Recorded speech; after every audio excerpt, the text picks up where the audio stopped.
ಕುಟುಂಬದ ಈ ಒಂದು ದುಃಖದ ಸಮಯದಲ್ಲಿ ನಾವೆಲ್ಲರೂ ಇಷ್ಟೊಂದು ದೊಡ್ಡ ಸಂಖ್ಯೆಯಲ್ಲಿ ಸೇರಿ ಬಹುಶಃ ನಾನು ಒಬ್ಬರಿಗೆ ಅಮ್ಮ ಅಲ್ಲ, ನಮಗೆಲ್ಲರೂ ಅಮ್ಮ ಅಂತಕ್ಕಂಥ ಭಾವನೆಯಿಂದ ನಾವೆಲ್ಲ ಕಳೆದ 2 ದಿನಗಳ ಕಾಲ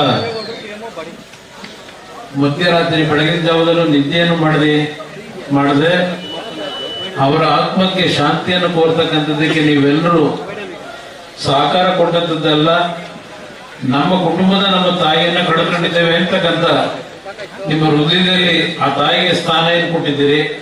ನಿಮ್ಮೆಲ್ಲರಿಗೆ ನಾನು ಕುಟುಂಬದ ಪರವಾಗಿ ಕೃತಜ್ಞತೆಗಳನ್ನು ಸಲ್ಲಿಸ್ತೇನೆ. ಅದರ ಜೊತೆಗೆ ನಿಮ್ಮೆಲ್ಲರಲ್ಲಿ ಮನವಿ, ಈಗ ಶಾಸ್ತ್ರೋಕ್ತವಾಗಿ ಯಾವೊಂದು ಕೊನೆಯ ಹಂತದ ವಿಧಿವಿಧಾನಗಳನ್ನು ಮಾಡಬೇಕಾಗಿದೆ. ಕುಟುಂಬದ ಸದಸ್ಯರುಗಳು ಆ ಒಂದು ಕಾರ್ಯವನ್ನು ಮಾಡಿದ ನಂತರ ನಿಮ್ಮೆಲ್ಲರಿಗೆ ಶಾಂತ ರೀತಿಯಿಂದ ಇಲ್ಲಿ ಅವರ ದರ್ಶನ ಪಡಲಿಕ್ಕೆ ಅವಕಾಶ ಕೊಡ್ತೀವಿ.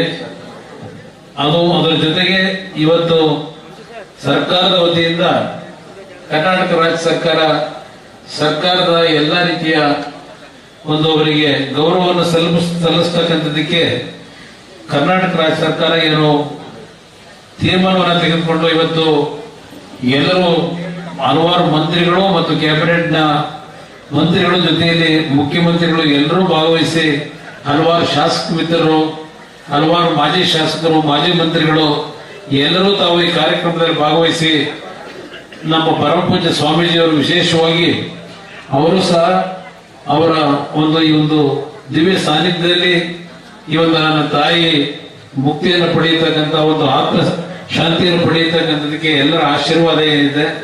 ನಿಮ್ಮೆಲ್ಲರಿಗೆ ನಾನು ಮತ್ತೊಮ್ಮೆ ನನ್ನ ಗೌರವಪೂರ್ವಕ ವಂದನೆಗಳನ್ನ ರಾಜ್ಯ ಸರ್ಕಾರಕ್ಕೆ ಎಲ್ಲರಿಗೂ ಸಲ್ಲಿಸ್ತೀನಿ. ನಿಮ್ಮೆಲ್ಲರಿಗೂ ನಮಸ್ಕಾರ.